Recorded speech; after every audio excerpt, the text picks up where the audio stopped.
सुनिए, जोरदार तालियां बजाते हैं। ले भाई फोटो ले ले, एक और ले ले।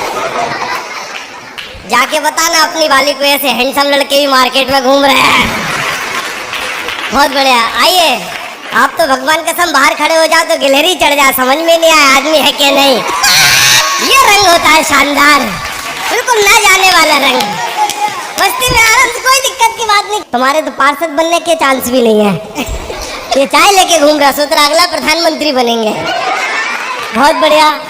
ईमानदारी से बताओ, मनोज भाई ने जो मेरी प्रशंसा में ऐसी बातें करी, भाई साहब बैठ जाइए। आप भी नए नए मुखतित नहीं लगते, 2-3 बार बाहर चले गए। बहुत बढ़िया। अच्छा, बाद में देखा बहुत अच्छी मूंछ है, शादी के पहले मेरी भी थी। भगवान के सब मैंने सोचा बार बार लुगाई के सामने झुकने से अच्छी कटवा दो। सच बता रहा हूँ भाई साहब, कोई अच्छी बात थोड़ी ना है। भाई साहब थोड़ी देर रोक लो, थोड़ी देर बाद चाय पानी कर देना, मेरी बंद हो जाएगी। भैया पहली बार तुम किसी नेपाली को ढंग का काम करते देख रहे होगे। चलो जोरदार ताली बजा, बात समझ में आई हो तो। मैं इम्पोर्टेंट कभी हूँ, सच बता रहा हूँ भाई साहब। हाँ कोई दिक्कत, भाई साहब बस थोड़ी देर रुक जाओ। कर दे भैया थोड़ी देर। मेरी जान आई लव यू। इतनी श्रद्धा से मैंने अपनी लुगाई से भी नहीं कहा, और मेरे कलेजा देख, तेरा चेहरा देख के भी आई लव यू बोल दिया। एक बार तो मैं हाथ खोल के मस्ती से ताली बजा दीजिए। मैं बहुत अच्छा करना चाह रहा हूँ, बहुत ईमानदारी से बता रहा हूँ। ठंड में बहुत अच्छे 2 चाय रख देना है हमारे मुखतिथि जी के लिए।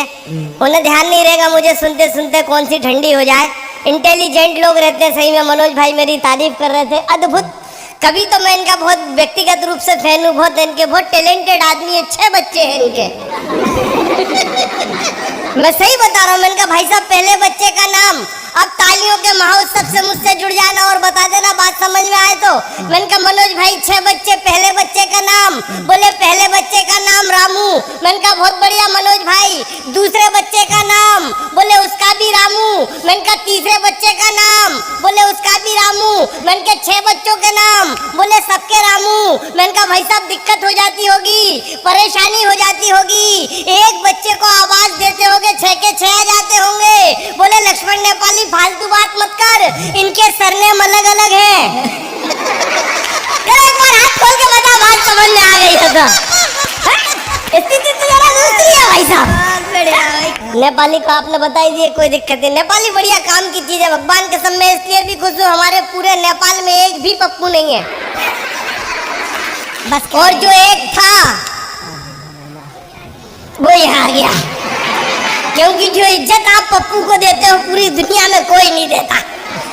ईमानदारी से बता रहा हूँ भाई साहब। मैं तो नेपाल से जैसे ही हिंदुस्तान आया, वो एक भाई साहब मुझसे कहने लगे, बोले लक्ष्मण नेपाली समझ में नहीं आता, तुम्हारे नेपाल की जनसंख्या मात्र 3 करोड़ और हिंदुस्तान की जनसंख्या करीब 1.5 अरब, क्या मामला है?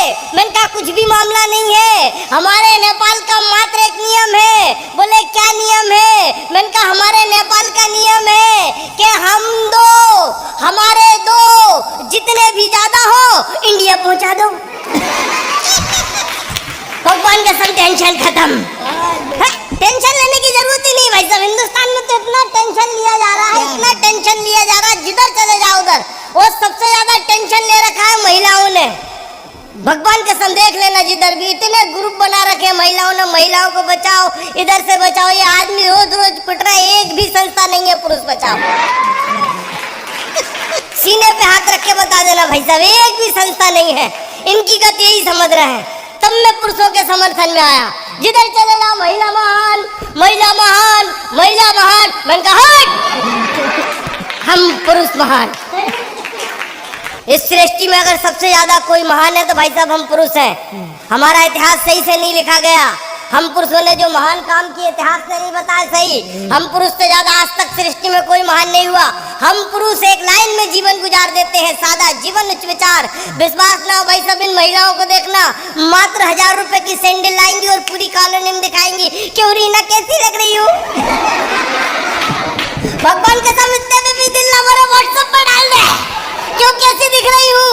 हम पुरुष एक लाइन में जीवन गुजार देते हैं, सादा जीवन, उच्च विचार। विश्वास ना हो साहब, हम पुरुषों को देखना 3000 रुपए की दारू पिए और चुपचाप आके सो जाए।